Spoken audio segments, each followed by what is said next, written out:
এবার দেখো আমরা যদি শুরু করি লাভ লোকসান বন্টন হিসাব করতে গিয়ে প্রথমে বিশদ আয় বিবরণী লিখে যে নিট মুনাফাটা আমাদের প্রশ্নে দেওয়া থাকে সেটা বসাতে হয়। আমাদের এই অঙ্কে নিট মুনাফার পরিমাণটা দেওয়া ছিল ১,৪০,০০০ টাকা। এই যে দেখো ওনারা আমাদের মুনাফার পরিমাণটা ১,৪০,০০০ টাকা বলে দিয়েছিল। আমরা এই যে ১,৪০,০০০ টাকা এখন এখানে এই যে লিখে দিলাম। ১,৪০,০০০ টাকা। এবার আয়গুলোকে আমরা ক্রেডিট সাইডে লিখবো আর ব্যয়গুলোকে আমরা ডেবিট পাশে লিখবো। হ্যাঁ, আমাদের অংশীদারদের মূলধন হিসাব নামে আমাদের উত্তোলনের সুদটা আমাদের আয় এটা আসবে। উত্তোলনের সুদ আসবে দেখো এখানে ৩ জনের প্রথমটা আঞ্জুম।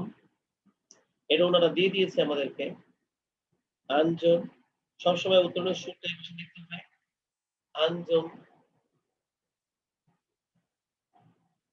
এর পরেরটা তানজিম।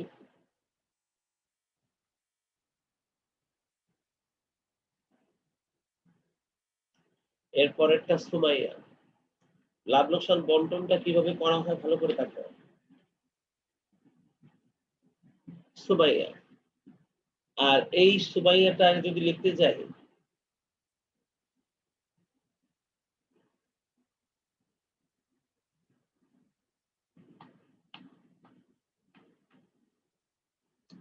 দেখো আমাদের প্রশ্নের মধ্যে উত্তোলনের সুদটা ওনারা দিয়ে দিয়েছিল সরাসরি। ওই যে বলেছিল যে ১,৬০০ আর ৪০০ ১,৬০০ আর ৪০০। তাহলে চলো আমরা লিখে দেই ১,৬০০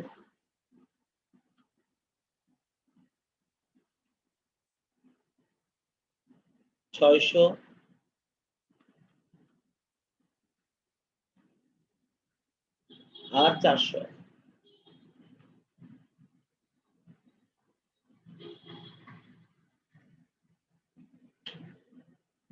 তাহলে ১,৬০০ আর ৪০০ মিলে মোট হবে ২,০০০। তাহলে আমাদের উত্তোলনের সুদটা হবে ২,০০০। আর একটা পণ্য উত্তোলন ছিল। দেখো আমি বলেছিলাম যে পণ্য উত্তোলনটা আমরা মুনাফার সঙ্গে যোগ করে দেবো বা ক্রেডিট পাশে বাড়িয়ে দিব। পণ্য উত্তোলনটা কে করেছিল? পণ্য উত্তোলন করেছিল ১২০০ টাকার পণ্য উত্তোলন করেছিল সুমাইয়া। দেখছো? ওই যে তিনিও ১২০০ টাকার পণ্য উত্তোলন করেছিল সুমাইয়া। তাহলে এই পণ্য উত্তোলন ১২০০ টাকাও আমরা সুমাইয়ার মূলধন হিসাব নামে লিখে দিব। এটাও আমরা লিখে দিব সুমাইয়ার মূলধন হিসাব নামে।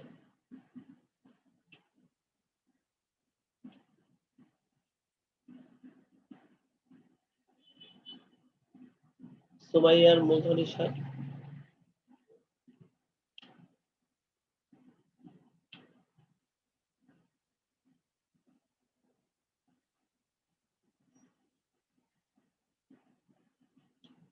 সুমাইয়ার মূলধন হিসাব লিখে আমরা ব্র্যাকেট লিখে দিলাম পণ্য উত্তোলন।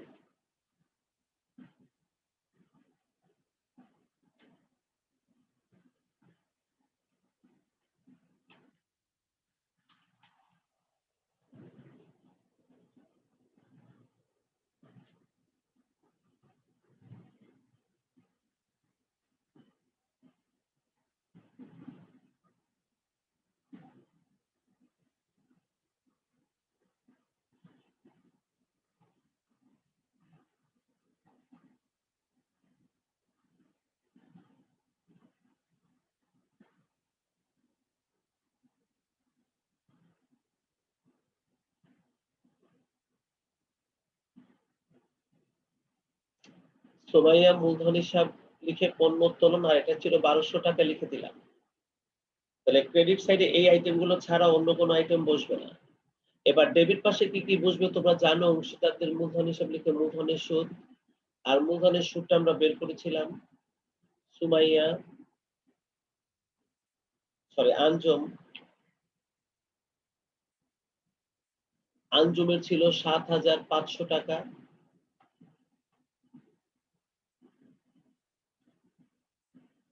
আঞ্জুমেরটা বের করছিলাম ৭,৫০০ টাকা। তানজিম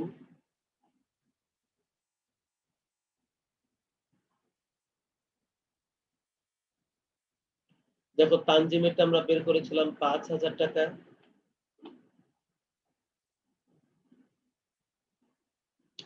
আর সুমাইয়া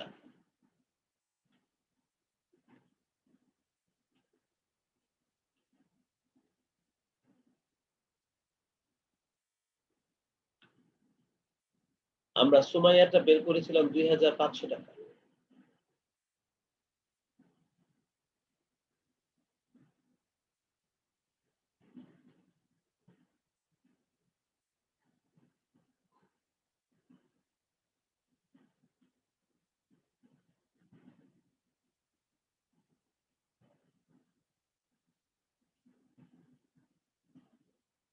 তাহলে দেখো তো আমাদের সবগুলো মিলায় মোট অ্যামাউন্টটা কত হয়?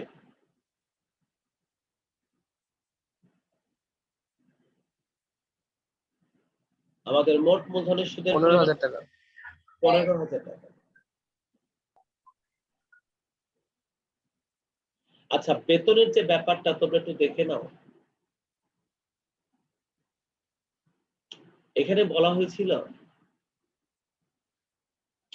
সুমাইয়া মাসিক 2,000 টাকা করে বেতন পাবে, যা তিনি ব্যবসা থেকে উঠায় নেয়নি, তার মানে তার মূলধনটাকে বাড়াবে, ঠিক আছে। কিন্তু এইখানে বলছে যে বেতন ডেবিট করার পর, তার মানে যেহেতু বেতনটা ডেবিট করা হয়ে গেছে, এই যে বেতন ডেবিট করার পর, দেখছো, যেহেতু বেতন ডেবিট করা হয়ে গেছে, তাহলে আর আমরা ওই সুমাইয়ার বেতনটা লাভ লোকসান বন্টনে আর লিখতে পারবো না, কারণ বেতন অলরেডি ডেবিট করা হয়ে গেছে। তাই আমরা গণনা করে যে বেতনটা বের করেছি, সুমাইয়ার বার্ষিক বেতন 24,000, সেটাকে আর আমরা আমাদের লাভ লোকসান বন্টনে লিখতে পারবো না।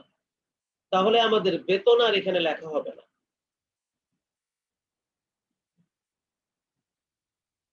কি ঠিক আছে? জি স্যার। বেতনটা লেখা হবে না,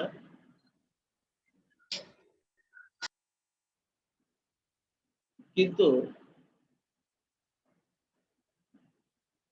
ঋণের সুদটা লেখা হবে। ঋণের সুদটা কে দিবে বলতো? ঋণের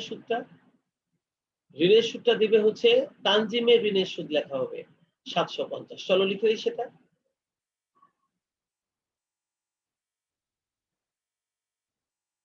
তানজিমের মূলধন হিসাব,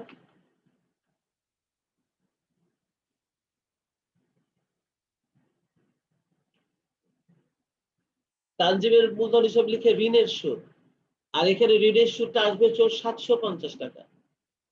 আমরা আমাদের ঋণের সুদটা 750 টাকা বের করেছি, কিন্তু আমি এখানে অংশীদারদের মূলধন হিসাব লিখে আরেকটা জিনিস লিখলাম।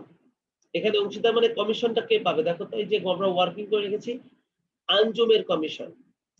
তাহলে আমরা আঞ্জুমের মূলধন হিসাব লিখে কমিশনটা আমরা এখন বের করিনি, আমরা কমিশনটা বের করব।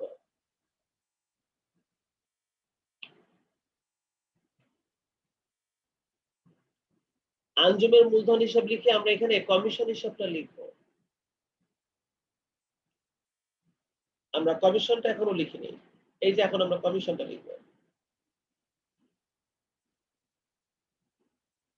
কিন্তু এই কমিশনটা কিভাবে ক্যালকুলেশন করা হবে সেটা আমরা এখনো পর্যন্ত ক্যালকুলেশন করিনি। এই ক্যালকুলেশন গুলো আমাদেরকে এখন করতে হবে। এই ক্যালকুলেশনটা আমাদেরকে করতে হবে। এই আইটেম গুলো সবই ঠিক আছে, আমরা ক্যালকুলেশনটা কিভাবে করব তোমরা একটু দেখো সবাই ভালো করে।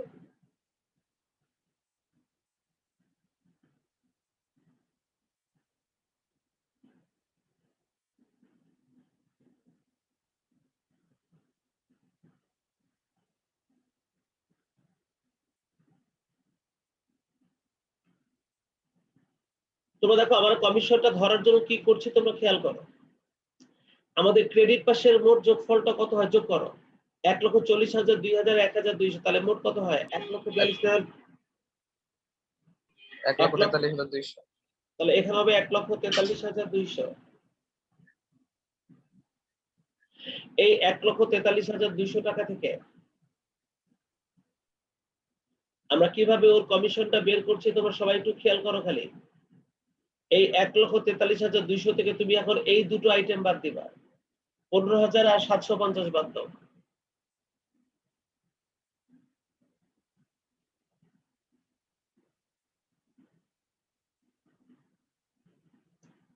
15,000 আর 750 বাদ দিলে কত হবে? 1,43,200 থেকে 15,000 আর 750 বাদ দাও।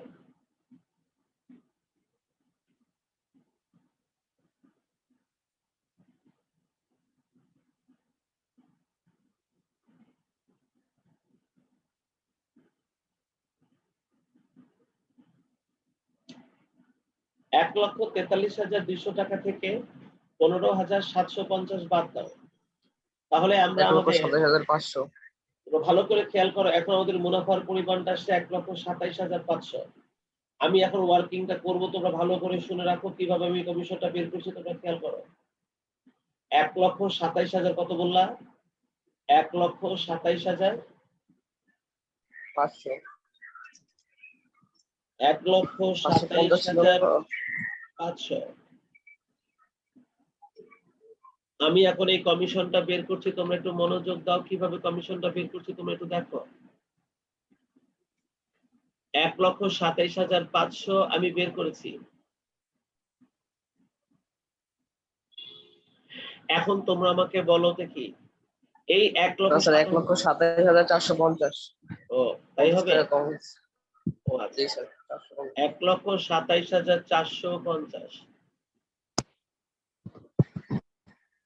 এখন তোমরা আমাকে বলো, আমরা এই 1,27,450 টাকা বাদ দিতে গিয়ে আমরা বের করতে গিয়ে আমরা কোন কোন আইটেম বাদ দিয়েছি বলো? বেতনটা তো মুনাফার সঙ্গে আগেই বাদ দেওয়া ছিল, ওই যে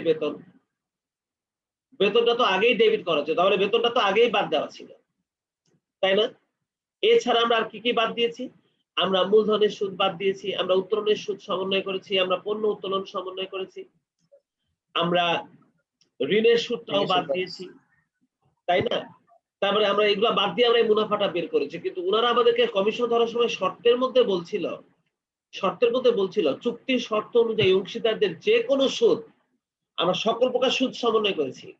বেতন এটা আগে থেকে ডেবিট করা ছিল, আবার কমিশনটাও বাদ দিতে বলছে। আমরা জানি না কমিশনটা এখন তো বেরই করতে পারিনি, অথচ ওনারা বলছে কমিশনও বাদ দিবা, পরবর্তী মুনাফার উপর 3% হারে কমিশন পাবে। তো তার মানে হলো কমিশন ধরতে বলছে কত পার্সেন্ট? 3%। কিন্তু আমাদের এই 1,27,450 টাকার মধ্যে কি ওই 3% কমিশন আমরা বাদ দিতে পারছি? না। তাহলে ওই কমিশনটা এখনো বাদ দেওয়া হয়নি, তাহলে কি আমাদের এই অ্যামাউন্টটা 103% এর সমান না? যেহেতু আমার কমিশনটা এর মধ্যে অন্তর্ভুক্ত আছে, তাহলে কি এটা 103% এর সমান না? তাহলে 1,27,450 টাকাটা তাহলে 103% এর সমান। তাহলে 3% সমান কত? তাই গুণ করব 3 দিয়ে, তাহলে আমরা আমাদের কমিশনের পরিমাণটা পেয়ে যাব। তোমরা জানো তো ভ্যাট সবসময় এভাবেই বের করতে হয় যদি অন্তর্ভুক্ত থাকে, তাই না? পুরো অ্যামাউন্টের মধ্যে যদি ভ্যাট অন্তর্ভুক্ত থাকে তাহলে তার ভিতরের ভ্যাটটা কিন্তু সবসময় এভাবে বের করতে হয়। তাহলে এই ফিগারের মধ্যে কিন্তু আমাদের 3% কমিশনটা অন্তর্ভুক্ত ছিল, তাই এটা 103% এর সমান। তাই আমরা এটাকে 103 দিয়ে ভাগ করেছি আর 3 দিয়ে গুণ করব, তাহলে আমাদের কমিশনের পরিমাণটা বের হয়ে আসবে, আঞ্জুমের কমিশনের পরিমাণটা বের হয়ে আসবে। তাহলে তোমরা দেখো এই কমিশনের 3% ছাড়া বাকি সমস্ত আইটেম বাদ দিয়ে আমরা কিন্তু মুনাফাটা বের করেছিলাম 1,27,450 টাকা। তাহলে এটার মধ্যে থেকে সব বাদ দেওয়া হয়েছে, খালি কমিশনটা বাদ দেওয়া হয়নি। আর কমিশনটা কত পার্সেন্ট ছিল? 3%। তার মানে এটা কমিশন বাদ দেওয়ার পূর্ববর্তী মুনাফা। এটা যদি পূর্ববর্তী মুনাফা হয় তার মানে ওটা 103% এর সমান, কারণ 3% যদি কমিশন হয় তাহলে কমিশন ধরার পূর্বে তার অ্যামাউন্টটা ছিল 103। তাই আমরা 103 দিয়ে ভাগ করলাম আর 3 দিয়ে গুণ করলাম। তাহলে বলো তো কমিশনের পরিমাণটা কত টাকা বের হয়? 3,712। 3,712 টাকা।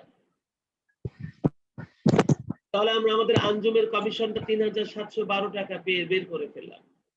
আর এটাকেই আমরা এখন আমাদের লাভ লোকসান বন্টনের ওই ঘরের ভিতরে বসে দিতে পারবো। আঞ্জুমের মূলধন হিসাব লিখে কমিশন, আর কমিশনের টাকাটা চলে আসবে 3,212 টাকা। আমরা 3,212 টাকা কমিশন, 3,712 টাকা, সরি 3,712 টাকা কমিশনটা ওই যে আমরা লিখে রাখছিলাম, এই যে বসাই দিলাম।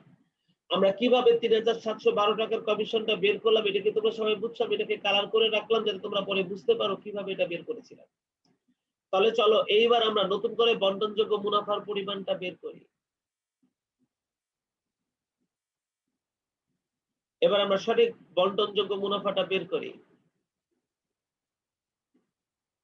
চলো এবার 1,43,200 থেকে তোমরা এই 3টা আইটেম বাদ দাও, তাহলে আমাদের বন্টনযোগ্য মুনাফার পরিমাণটা বের হয়ে আসবে।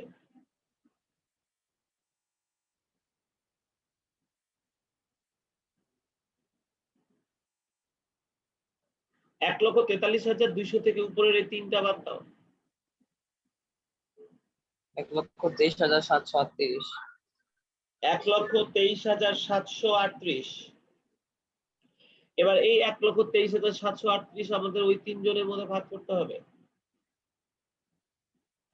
আঞ্জুম, তাসনিম,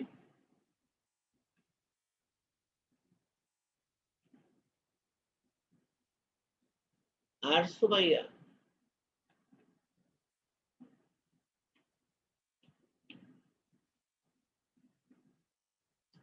টাকার পরিমাণটা বসে দাও 1,23,738।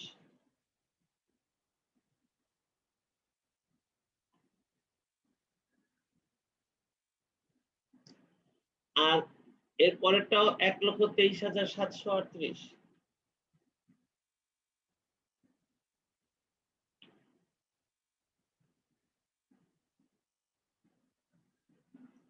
এটাও 1,23,738।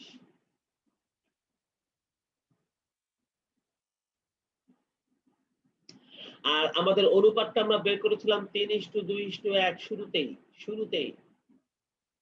3 আর 2 5 আর 1 6, 6 ভাগে 3, 6 ভাগে 2, 6 ভাগের 1, 6 ভাগে 3, 6 ভাগে 2, 6 ভাগের 1, 6 ভাগে 3, 6 ভাগে 2, 6 ভাগের 1। ঠিক আছে, তাহলে এবার ভাগ করো। তাহলে আঞ্জুমের ভাগে কত আসে, তাসনিমের ভাগে কত আসে, আর সুমাইয়ার ভাগে কত আসে, চলো আমরা বের করে ফেলি।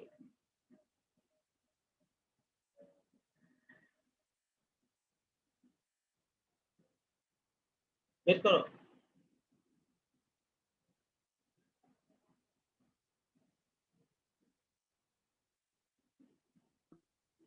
আঞ্জুমান আসে স্যার 61,869। 61,869। আর এর পরের জনের কত আসে?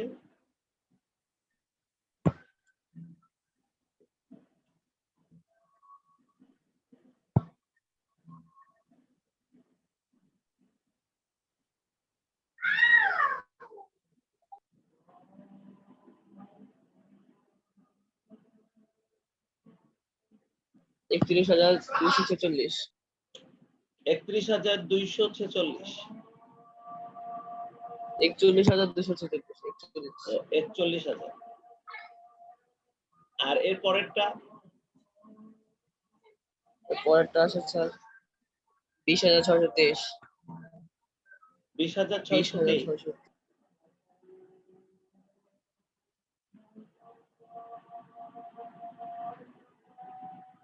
আর এই সবগুলার যোগফল আমাদের ওই অ্যামাউন্টের সমান হয়ে যায়।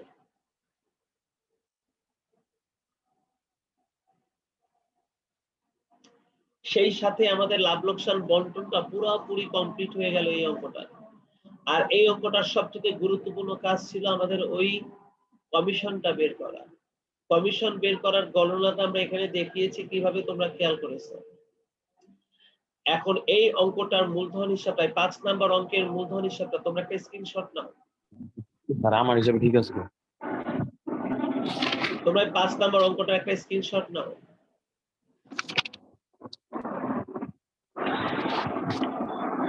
আমি ধরেছি, তোমরা একটা স্ক্রিনশট নাও জলদি। নিয়েছো? জি স্যার। জি স্যার। এবার পরবর্তী গণনাটুকুর জন্য একটা স্ক্রিনশট নাও।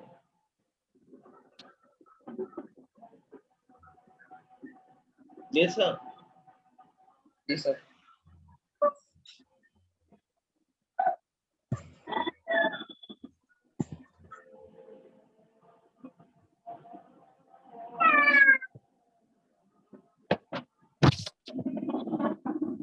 এবারে লাভ লোকসান বন্টন হিসাবে একটা স্ক্রিনশট নাও। বন্টনযোগ্য মুনাফার উপর, এই তো বন্টনযোগ্য মুনাফা। এটা তো আবার এটা কি অন্য না, বাদ দেওয়ার তার ঠিক আছে, ঠিক আছে, তারা কথা একটু অন্য কিছু করবেন। এটা একটা ছবি নাও। নিয়েছি স্যার। এবার মনে রেখো, এই অঙ্কটার মূলধন হিসাবটা তোমাদের বাড়ির কাছে থাকবে। এই অঙ্কের মূলধন হিসাবটা তোমরা নিজেরা করবে। আমি আগামী ক্লাসে দেখবো এই অঙ্কের মূলধন হিসাবটা তোমরা কে কে করেছো। এই অঙ্কের মূলধন হিসাবটা তোমরা কে কে করেছো সেটাই আমি আগামী ক্লাসে দেখবো। আচ্ছা, তোমরা এবার হাজিরার একটা স্ক্রিনশট নাও। তোমরা হাজিরার একটা স্ক্রিনশট নাও। হাজিরার একটা স্ক্রিনশট নাও।